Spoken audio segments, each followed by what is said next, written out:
নমস্কার, হাই নিউজে সকলকে স্বাগত। সঙ্গে রয়েছি আমি মিলি। শুরু করছে নিউজ টুডে, আর শুরুতেই চোখ রাখবো আজকের হেডলাইন্সে।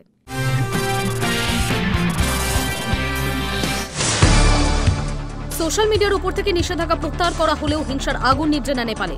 জেনজি বিক্ষোভ এবার ভয়াবহ আকার নিতে স্বাভাবিকভাবেই প্রতিবেশী দেশের অস্থিরতায় উদ্বিগ্ন নয়াদিল্লি। প্রধানমন্ত্রী নরেন্দ্র মোদীর বার্তাতেও সেই উদ্বেগ দেখা দিল।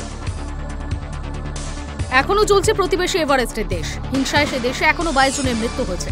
বহু জায়গা থেকে অশান্তির খবর সামনে আসছে। এই পরিস্থিতিতে অশান্ত নেপাল নিয়ে রাজ্যবাসীকে অভয় বার্তা মুখ্যমন্ত্রী মমতা বন্দ্যোপাধ্যায়। সোশ্যাল মিডিয়ায় নিষেধাজ্ঞার প্রভাব যে এত ভয়াবহ পরিস্থিতি তৈরি করতে পারে তা বোধ হয় স্বপ্নেও ভাবেননি কেপি শর্মা ওলি। গুরুতর এই পরিস্থিতিতে নেপালের পরিস্থিতি সামাল দিতে মাঠে নামল সেনা। জিএসটি নিয়ে প্রচার করতে আগামী সপ্তাহে বাংলায় যাচ্ছেন কেন্দ্রীয় অর্থমন্ত্রী নির্মলা সীতারামন। সম্ভবত 18 সেপ্টেম্বর রাজ্যে যাচ্ছেন নির্মলা। এছাড়াও আগামী কয়েকদিনে কেন্দ্র সরকারের একাধিক প্রকল্পে মন্ত্রী পা রাখতে চলেছেন বাংলায়। সুপ্রিম কোর্টের নির্দেশ মেনে পরিচয়পত্র হিসেবে আধার কার্ড গ্রহণ করতে বিহারের মুখ্য নির্বাচনী আধিকারিককে নির্দেশ জাতীয় নির্বাচন কমিশনের। দেশের 15তম উপরাষ্ট্রপতি নির্বাচিত হলেন এনডিএ সমর্থিত প্রার্থী তথা মহারাষ্ট্রের প্রাক্তন রাজ্যপাল সিপি রাধাকৃষ্ণন। বিরোধী জোট ইন্ডিয়ার প্রার্থী বি সুদর্শন রেড্ডিকে 432 ভোটে পরাজিত করেছেন তিনি। এনডিএ সমর্থিত নির্বাচিত প্রার্থী জগদীপ ধনকরের উত্তরসূরি হলেন আরেক এনডিএ প্রার্থী। দেশের 15তম উপরাষ্ট্রপতি নির্বাচন হলেন এনডিএ সমর্থিত প্রার্থী মহারাষ্ট্রের প্রাক্তন রাজ্যপাল সিপি রাধাকৃষ্ণন। বিরোধী জোট ইন্ডিয়ার প্রার্থী বি সুদর্শন রেড্ডিকে 432 ভোটে পরাজিত করেছেন তিনি। এনডিএ সমর্থিত নির্বাচিত প্রার্থী জগদীপ ধনকরের উত্তরসূরি হলেন আরেক এনডিএ প্রার্থী। উপরাষ্ট্রপতি পদ থেকে জগদীপ ধনকর ইস্তফার পরেই বিস্তর জলঘোলা হয়েছে। মঙ্গলবার ছিল ধনকরের উত্তরসূরি বাছাইয়ের নির্বাচন। সকাল 10টা থেকে বিকেল 5টা পর্যন্ত ভোট গ্রহণ চলেছে। মঙ্গলবার সকালে সংসদ ভবনে পৌঁছে গিয়ে প্রথম ভোট দিয়েছিলেন প্রধানমন্ত্রী নরেন্দ্র মোদী। এবারের লড়াই ছিল মূলত এনডিএ সমর্থিত প্রার্থী তথা মহারাষ্ট্রের প্রাক্তন রাজ্যপাল সিপি রাধাকৃষ্ণন এবং বিরোধী জোট ইন্ডিয়ার প্রার্থী তথা সুপ্রিম কোর্টের অবসরপ্রাপ্ত বিচারপতি বি সুদর্শন রেড্ডির মধ্যে। লোকসভা ও রাজ্যসভার নির্বাচিত সাংসদ ভোটে গঠিত নির্বাচক মণ্ডলী এই প্রক্রিয়ায় অংশগ্রহণ করেছিল।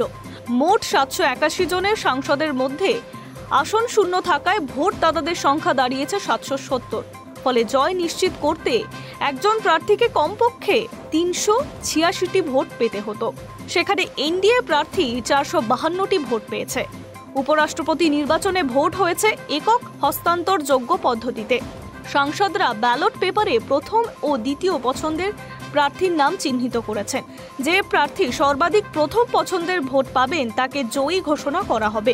প্রার্থীরা সমান প্রথম পছন্দের ভোট পেলে গোনা হবে দ্বিতীয় পছন্দের ভোট।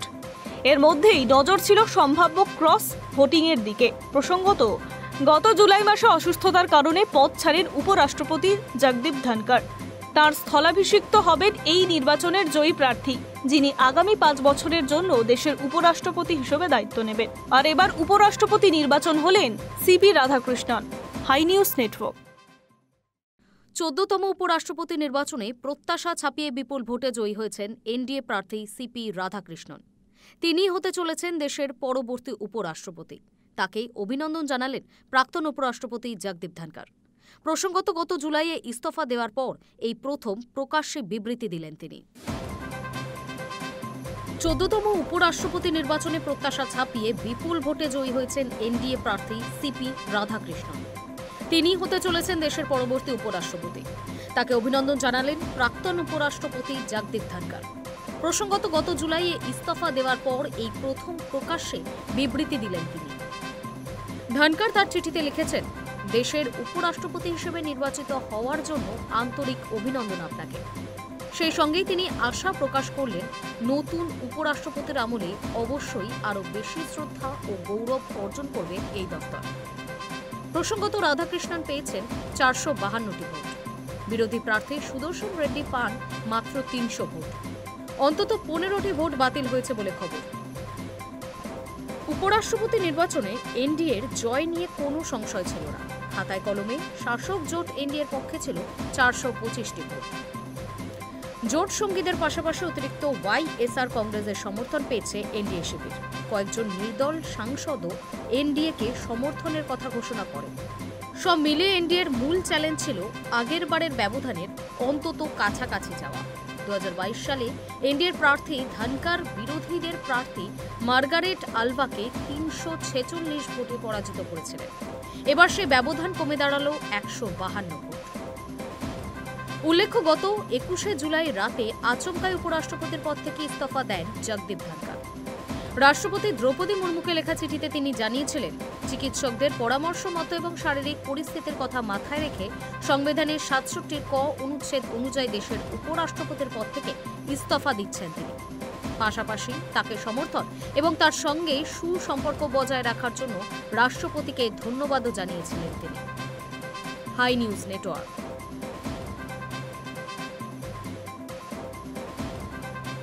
সুপ্রিম কোর্টের নির্দেশ মেনে পরিচয়পত্র হিসাবে আধার কার্ড গ্রহণ করতে বিহারের মুখ্য নির্বাচনী আধিকারিককে নির্দেশ জাতীয় নির্বাচন কমিশনের। মঙ্গলবার সেই মর্মে বিহারের সিইওকে একটি নির্দেশিকা পাঠিয়েছে তারা।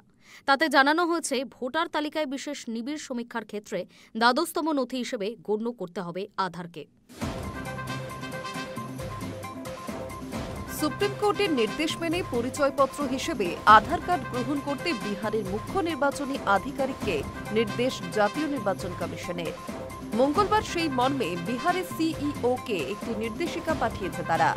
তাতে জানানো হয়েছে, ভোটার তালিকার বিশেষ নিবিড় সমীক্ষার ক্ষেত্রে দ্বাদশতম নথি হিসেবে গণ্য করতে হবে আধারকে। তবে আধারকে পরিচয়পত্র হিসেবে ধরা হলেও নাগরিকত্বের প্রমাণ হিসেবে ধরা যাবে না। সোমবার সুপ্রিম কোর্ট জানায়, বিহারে ভোটার তালিকায় বিশেষ নিবিড় সমীক্ষায় ব্যক্তি পরিচয়ের প্রামাণ্য নথি হিসেবে আধার কার্ড ব্যবহার করা যাবে। ভোটার তালিকার নথিতে আধার কার্ডকে জুড়তে বলে শীর্ষ আদালত।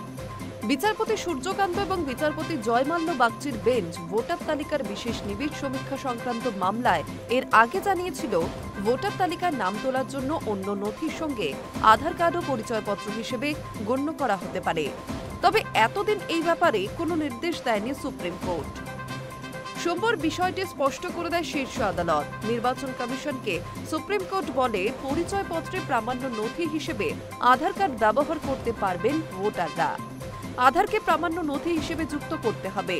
ভোটার তালিকায় নাম তোলার ক্ষেত্রে গ্রহণযোগ্য পরিচয় প্রমাণের তালিকায় আধারকে 12তম নথি হিসেবে গণ্য করার নির্দেশ দেয় সুপ্রিম কোর্ট। এতদিন প্রামাণ্য নথি হিসেবে 11টি নথির কথা উল্লেখ করেছিল নির্বাচন কমিশন। 1950 সালে জনপ্রতিনিধিত্ব আইনের অধীনে আধার সংযুক্তিকরণের কথা বলে সুপ্রিম কোর্ট। বিহারে খসড়া ভোটার তালিকা থেকে 65 লক্ষ ভোটারের নাম বাদ যাওয়া নিয়ে মামলা শোনে শীর্ষ আদালত। সুপ্রিম কোর্ট এর আগে জানায়, 1 সেপ্টেম্বর পর্যন্ত নাম বাদ যাওয়া নিয়ে অভিযোগ জানাতে পারবেন ভোটারেরা। তালিকায় নাম বাদ পড়া নিয়ে অভিযোগ জানানোর সময়সীমা বৃদ্ধি করার আবেদন জানিয়ে সুপ্রিম কোর্টের দৃষ্টি আকর্ষণ করেছিল বিহারের বিরোধী দলগুলি। সুপ্রিম কোর্ট জানায়, সময়সীমা পেরিয়ে যাবার পরেও বিহারের কোনো ভোটার যদি খসড়া ভোটার তালিকায় নাম বাদ পড়া নিয়ে অভিযোগ বা আপত্তি জমা করেন, তাহলে তা শোনা হবে। সোমবার তারা জানায়, আধারকেও ভোটার তালিকায় নথি হিসেবে গণ্য করা হবে।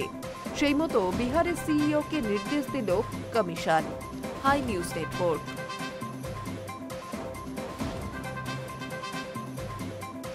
সোশ্যাল মিডিয়ায় নিষেধাজ্ঞার প্রভাব যে এত ভয়াবহ পরিস্থিতি তৈরি করতে পারে তা বোধহয় স্বপ্নেও ভাবেনি কেপি শর্মা ওলি।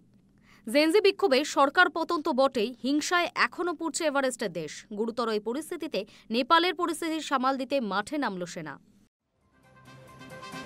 সোশ্যাল মিডিয়ায় নিষেধাজ্ঞার প্রভাব যে এত ভয়াবহ পরিস্থিতি তৈরি করতে পারে তা বোধহয় স্বপ্নেও ভাবেননি কেপি শর্মা ওলি। জন ডেন বিক্ষোভে সরকার পতন তো বটেই, হিংসায় এখনও পুড়ছে এভারেস্টের দেশ। গুরুতর এই পরিস্থিতিতে নেপালের পরিস্থিতি সামাল দিতে মাঠে নামল সেনা। অশান্তি রুখতে কড়া হুঁশিয়ারির পাশাপাশি বিকেল 5টা থেকে দেশ জুড়ে কারফিউ জারির ঘোষণা করেছে সেনা। অন্যদিকে নেপালে থাকা ভারতীয়দের জন্য নয়া নির্দেশিকা জারি করেছে বিদেশ মন্ত্রক। মঙ্গলবার যত বেলা গড়িয়েছে তত জনতার হাতে চলে গিয়েছে রাজধানী কাঠমান্ডু। সংসদ ভবন, সিংহদুয়ার, মন্ত্রীদের বাসভবন ছাড়াও সুপ্রিম কোর্টে আগুন দেয় আন্দোলনকারীরা। বিক্ষোভকারীরা পুড়িয়ে দিল নেপালের প্রাক্তন রাষ্ট্রপতি বিদ্যা দেবী ভান্ডারীর বাড়ি। এমন পরিস্থিতিতেই প্রধানমন্ত্রী কেপি শর্মা ওলি পদত্যাগ করেন, যা গ্রহণ করেন রাষ্ট্রপতি রামচন্দ্র পাউটেল। বর্তমানে সেনা শাসনে রয়েছে নেপাল। সেনার তরফে এক বিবৃতিতে জেনজিকে দেশে শান্তি ফেরানোর বার্তা দেওয়া হয়েছে। জায়গায় জায়গায় করা হয়েছে রুট মার্চ। দেশবাসীকে অনুরোধ জানানো হয়েছে শান্ত থাকা। বুধবার বিজ্ঞপ্তি জারি করে সেনার তরফে জানানো হয়েছে 5টার পর থেকে দেশ জুড়ে কারফিউ জারি। শোনা যাচ্ছে অন্যদিকে নেপালের যুব সমাজের তরফে নতুন সরকার গঠনের দাবি জানানো হয়েছে। সংবিধান খোলনলচে বদলে ফেলার পাশাপাশি নতুন করে নির্বাচনের দাবি জানানো হয়েছে। যেসব সাংসদরা রয়েছেন তাদের সকলের ইস্তফার দাবি তোলা হয়েছে। পরিস্থিতি নজরে রেখে নয়া নির্দেশিকা জারি করেছে কেন্দ্র। বিদেশ মন্ত্রকের তরফে জানানো হয়েছে এই পরিস্থিতিতে কেউ যেন নেপাল সফর না করেন। যারা সেখানে রয়েছেন তাদেরও সতর্ক থাকার নির্দেশ দেওয়া হয়েছে। ভারতীয়দের জন্য ফোন নাম্বার প্রকাশ করা হয়েছে। সীমান্তের ক্রসিং পয়েন্ট বন্ধ করা হয়েছে। নেপালের সঙ্গে ভারতের প্রায় 1751 কিলোমিটার দীর্ঘ সীমান্ত রয়েছে। ভারতের উত্তরাখণ্ড, বিহার, উত্তরপ্রদেশ, সিকিম এবং পশ্চিমবঙ্গ সহ 5 রাজ্য নেপালের সীমান্তবর্তী। নেপালের বর্তমান পরিস্থিতির প্রেক্ষিতে 5 রাজ্যের সীমান্তে তৎপরতা বেড়েছে। প্রসঙ্গত, গত 4 সেপ্টেম্বর নেপালে নিষিদ্ধ হয় ফেসবুক, ইউটিউব, এক্স সহ প্রায় সব ধরনের সোশ্যাল মিডিয়া। সংস্থাগুলির বিরুদ্ধে অভিযোগ তারা নেপাল প্রশাসনের সঙ্গে সরকারিভাবে নথিবদ্ধ হয়নি। 7 দিনের ডেডলাইন দিলেও তা মেনে চলেনি 26টি সোশ্যাল মিডিয়া প্ল্যাটফর্মের একটিও। তাই এই কড়া সিদ্ধান্ত নেয় কাঠমান্ডু সরকার। এমন সিদ্ধান্তেই বেজায় খেপেছে নেপালের জেনজি। সোমবার হাজার হাজার প্রতিবাদী কাঠমান্ডুর রাস্তায় নেমে প্রতিবাদ দেখান। রাতের মধ্যে তা হিংসাত্মক চেহারা নেয়। এরপর মঙ্গলবার আন্দোলনের ঝাঁজ আরও বাড়ে। এই পরিস্থিতিতে জনরোষের মুখে পড়ে ইস্তফা দিতে বাধ্য হন ওলি। High news network. সোশ্যাল মিডিয়ার উপর থেকে নিষেধাজ্ঞা প্রত্যাহার করা হলেও হিংসার আগুন নিভছে না নেপালে। জেনজি বিক্ষোভ এবার ভয়াবহ আকার নিতেই স্বাভাবিকভাবেই প্রতিবেশী দেশের অস্থিরতায় উদ্বিগ্ন নয়াদিল্লি। প্রধানমন্ত্রী নরেন্দ্র মোদীর বার্তাতেও সেই উদ্বেগ দেখা দিল। সোশ্যাল মিডিয়ার ওপর থেকে নিষেধাজ্ঞা প্রত্যাহার করা হলেও হিংসার আগুন নিভছে না নেপালে। জেনজি বিক্ষোভে এবার ভয়াবহ আকার নিয়েছে নেপাল। ইস্তফা দিয়েছেন প্রধানমন্ত্রী, উপপ্রধানমন্ত্রী সহ মন্ত্রিসভা। নেপালি সংবাদ মাধ্যম সূত্রে খবর, ইতিমধ্যে হেলিকপ্টারে চড়ে দেশ ছেড়েছেন ওলি। জ্বালিয়ে দেওয়া হয়েছে একের পর এক সরকারি অফিস। স্বাভাবিকভাবেই প্রতিবেশী দেশের অস্থিরতায় উদ্বিগ্ন হয়েছে নয়াদিল্লি। প্রধানমন্ত্রী নরেন্দ্র মোদীর বার্তাতেও সেই উদ্বেগ ঝরে পড়ল। সোশ্যাল মিডিয়ার বার্তা দিয়ে প্রধানমন্ত্রী বললেন, নেপালের হিংসা খুবই কষ্টদায়ক। প্রতিবেশী দেশের পরিস্থিতির দিকে নজর রাখার জন্য জরুরি ভিত্তিতে নিরাপত্তা সংক্রান্ত ক্যাবিনেট কমিটির বৈঠকও ডাকেন প্রধানমন্ত্রী। প্রতিবেশী দেশের অস্থিরতা নিয়ে মোদী বললেন, নেপালের স্থিতিশীলতা, উন্নতি এবং শান্তি রক্ষা ভারতের প্রাথমিক গুরুত্ব। আমার নেপালি ভাই বোনেদের কাছে আবেদন, আপনারা শান্তির পক্ষে থাকুন। যেভাবে একগুচ্ছ তরুণের প্রাণ চলে গিয়েছে তাতে শোক প্রকাশ করছেন প্রধানমন্ত্রী। পড়শি দেশের হিংসায় স্বাভাবিকভাবেই উদ্বিগ্ন ভারতও। শুরুতেই বিবৃতি জারি করে কেন্দ্র জানিয়েছে, নেপালের কাঠমান্ডু সহ একাধিক শহরে কারফিউ জারি করা হয়েছে। সেদিকেও আমরা নজর রাখছি। নেপালে যে সমস্ত ভারতীয়রা রয়েছেন তাদের প্রত্যেককে সতর্ক থাকতে বলা হয়েছে। নেপালি প্রশাসনের নির্দেশ মতো চলতে অনুরোধ করা হচ্ছে ভারতীয়দের। মঙ্গলবার ভারতীয়দের নেপালের যাত্রা এড়িয়ে যাওয়ার পরামর্শ দিয়েছে কেন্দ্র। সীমান্তগুলিতে জারি করা হয়েছে হাই অ্যালার্ট। কোনোভাবেই ভারতীয় নাগরিক যাতে ক্ষতিগ্রস্ত না হয় সেটাও নিশ্চিত করার চেষ্টা করছে ভারত। তাছাড়া অস্থির সুযোগ নিয়ে দেশের অশান্তি ছড়ানোর কৌশল নিতে পারে ভারত বিরোধীরা, সে বিষয়েও সতর্ক রয়েছে নয়াদিল্লি। কড়া নজর রাখা হচ্ছে পরিস্থিতির ওপরে। নয়াদিল্লি শান্তি এবং স্থিতিশীলতার পক্ষে হলেও ভারত যে নেপালের ইস্যুতে আগেই হস্তক্ষেপ করতে চাইছে না সেটাও স্পষ্ট করলেন প্রধানমন্ত্রী। Hi news network. মুক্তিযোদ্ধাদের প্রতি শ্রদ্ধার বার্তা সেনার। ইউনূস প্রশাসনের সঙ্গে ফাটল কি আরও চওড়া হলো? মুক্তিযুদ্ধের মাধ্যমে এদের সৃষ্টি হয়েছে, জানিয়ে দিল সেনা। মব বা গণসন্ত্রাস সৃষ্টি করে মুক্তিযোদ্ধা বা মুক্তিযুদ্ধকে ছোট করার কোনো সুযোগ নেই, ঘুরিয়ে ইউনূস প্রশাসনকে বার্তা দিল বাংলাদেশের সেনাবাহিনী। সংবাদ সম্মেলনে সেনার এই অবস্থান তুলে ধরেন সামরিক অপারেশন দপ্তরের কর্নেল স্টাফ শফিকুল ইসলাম। সারা দেশে নিয়োজিত সেনাবাহিনীর কার্যক্রম তুলে ধরতে ঢাকার বনানীতে স্টাফ রোডের মেসে এই সাংবাদিক সম্মেলন হয়। সেখানে মব সন্ত্রাসের নানা ঘটনা তুলে ধরে সেনাবাহিনীর বক্তব্য জানতে চাইলে শফিকুল জানান, গত 1 বছর ধরে ধৈর্যের সঙ্গে এবং পরিশ্রমের সঙ্গে সরকার ও জনগণের জন্য আমরা কাজ করছি। আইন শৃঙ্খলা উন্নতি করা বা রক্ষা করা শুধু সেনাবাহিনীর কাজ নয়, ম্যাজিস্ট্রেসি পাওয়ার দেওয়া হয়েছে বাহিনীকে। আমরা গ্রেফতার, আটক ও হস্তান্তর করতে পারি, তবে সাজা দিতে পারি না। শফিকুল ইসলাম আরো বলেন, আইন শৃঙ্খলা বাহিনীর সব অংশীদারকে এক হয়ে কাজ করতে হবে। এরই মধ্যে সম্মিলিতভাবে কাজ করা শুরু হয়েছে। একত্রে কাজ করলে সামনের দিনগুলিতে আইন শৃঙ্খলা পরিস্থিতি আরো ভালো হবে বলে আশা করি।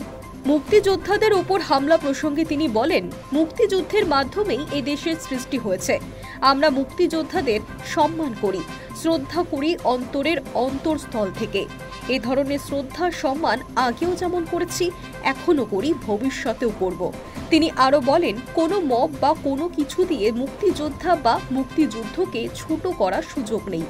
মবের বিষয়ে জিরো টলারেন্স নীতির কথা তুলে ধরে সেনা কর্মকর্তা বলেন, যেখানে যখন মব হয়েছে সেখানে দ্রুততার সঙ্গে পরিস্থিতি নিয়ন্ত্রণে আনা হয়েছে, তবে কয়েকটি জায়গায় সোর্স থেকে তথ্য পেতে দেরি হয়েছে। সেনাকর্তা বলেন, আরও যে কোনো ঘটনা ঘটার পর সংশ্লিষ্ট আইন শৃঙ্খলা বাহিনী যায়, তারপর সেনাবাহিনীকে অনুরোধ করা হয়। এরই মধ্যে কিছু হয়ে গেলে আইন শৃঙ্খলা বাহিনী দায় নিতে পারে না। পাশাপাশি মুক্তিযোদ্ধা ফজলুর রহমানের বাসার সামনে মব সৃষ্টির প্রসঙ্গ টেনে তিনি বলেন, আমরা যখনই মেসেজ পেয়েছি সঙ্গে সঙ্গে দায়িত্বপ্রাপ্ত সদস্যরা ছুটে গিয়ে পরিস্থিতি নিয়ন্ত্রণ এনেছেন। ডাকসু নির্বাচনে সাইবার বুলিং হওয়ার যে অভিযোগ উঠছে, সংবাদ সম্মেলনে সে প্রসঙ্গও আসে। এই বিষয়ে কর্নেল স্টাফ শফিকুল ইসলাম বলেন, ডাকসু নির্বাচনের সঙ্গে সেনাবাহিনীর কোনো সংশ্লিষ্টতা নেই, আগেও বলেছি, তবে কিছু অপপ্রচার চালানোর চেষ্টা হয়েছে। এই অপপ্রচারে কেউ কোনো সুবিধে করতে পারেনি।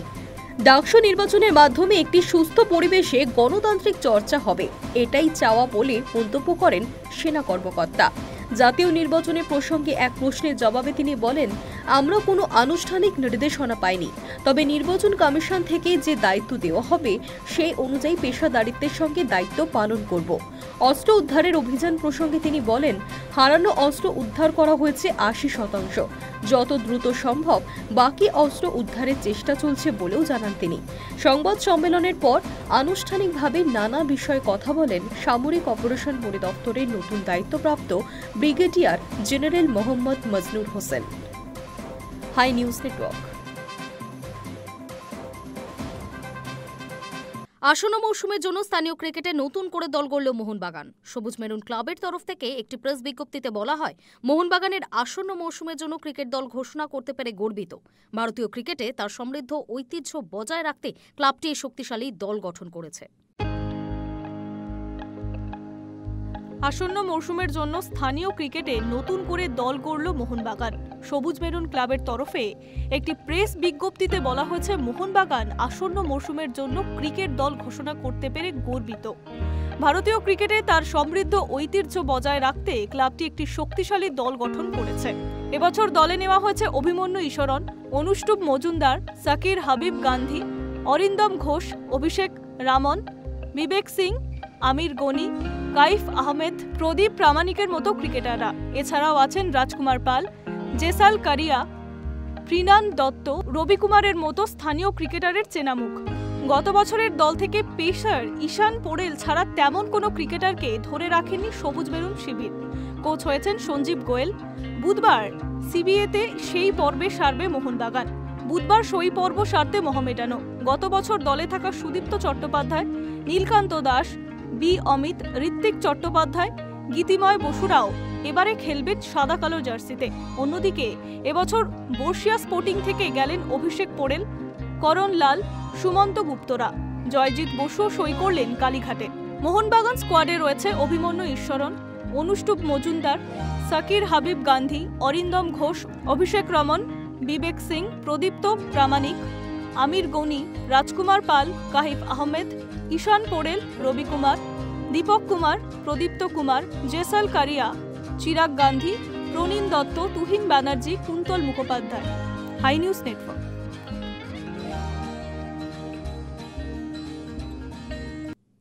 সামনের বছর শুরুতে ভারত এবং শ্রীলঙ্কার যৌথ টি-20 বিশ্বকাপের সবচেয়ে হাই প্রোফাইল ম্যাচ ভারত বনাম পাকিস্তান।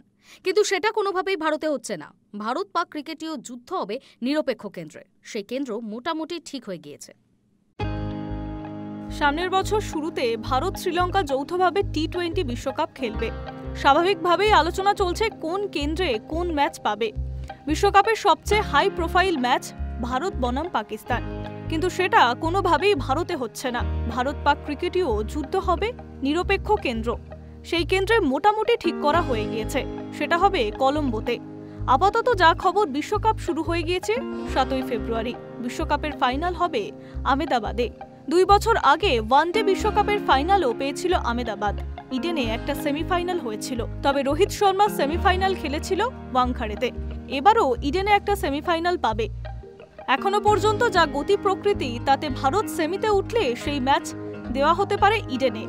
ইডেন থেকে এবার আইপিএল এর কোয়ালিফায়ার এবং ফাইনাল ম্যাচ সরিয়ে নিয়ে যাওয়া হবে, যার ক্ষতিপূরণ হিসেবে ইডেন বিশ্বকাপের সেমিফাইনাল পাবে বলেই মনে করছেন অনেকে। সূত্রের খবর, বিশ্বকাপে ক্রীড়াসূচির প্রাথমিক একটা খসড়া তৈরি হয়ে গিয়েছে, তবে সরকারিভাবে সেটা এখন ঘোষণা করা হয়নি। আগামী 28শে সেপ্টেম্বর ভারতীয় ক্রিকেট বোর্ডের বার্ষিক সভা, সেখানে নতুন প্রেসিডেন্ট নির্বাচন করা হবে। বিশ্বকাপের আয়োজক যেহেতু ভারত, তাই বোর্ডের নতুন কমিটি গঠন না হওয়া পর্যন্ত সরকারিভাবে কিছুই করা হবে না। বোর্ডের কারোর মতে নতুন কমিটি হয়ে যাওয়ার 7 থেকে 10 দিনের মধ্যে সরকারিভাবে ক্রীড়াসূচি ঘোষণা করে দেওয়া হবে। এখনো পর্যন্ত ঠিক আছে 8ই মার্চ টি-20 বিশ্বকাপের ফাইনাল হবে আহমেদাবাদে। অবশ্য যদি পাকিস্তান ফাইনালে ওঠে, খেলা হবে কলম্বোয়। ভারত বনাম পাকিস্তান ম্যাচের দিনক্ষণ নিয়ে ক্রিকেট মহল প্রচুর জল্পনায়। আইসিসির ইভেন্ট সাধারণত টুর্নামেন্ট শুরুর পর প্রথম রবিবারেই এই মেগা ম্যাচ দেওয়া হবে। তবে এবার কি হবে সেটা নিশ্চিতভাবে বলা যাচ্ছে না, কারণ 7ই ফেব্রুয়ারি টুর্নামেন্ট শুরু হলে সেটা হবে শনিবার। আইসিসি যদি নিজেদের ট্র্যাডিশন বজায় রাখে, তাহলে তার পরের দিন অর্থাৎ 8ই ফেব্রুয়ারি ভারত বনাম পাকিস্তানের ম্যাচ হওয়ার কথা। তবে অনেকেই মনে করছেন শেষবার বিশ্বকাপ যেহেতু ভারত জিতেছে, তাই উদ্বোধনী ম্যাচ খেলতে পারে টিম ইন্ডিয়া। সেটা যদি হয়, তাহলে ভারত বনাম পাকিস্তান হবে 15ই ফেব্রুয়ারি। তবে সবকিছু ঝুলে রয়েছে বোর্ডের জিএম এর জন্য। অনেকে বলাবলি করছে নতুন প্রেসিডেন্ট যিনি হন না কেন, তার শহরে একটা মার্কি ম্যাচ দিতেই হবে। যা পরিস্থিতি অক্টোবরের শুরুতেই পুরোটা পরিষ্কার হয়ে যেতে পারে। Hi news network. News today এখনকার মতো এই পর্যন্তই। নজর রাখুন হাই নিউজে, নির্ভীক, নিরপেক্ষ।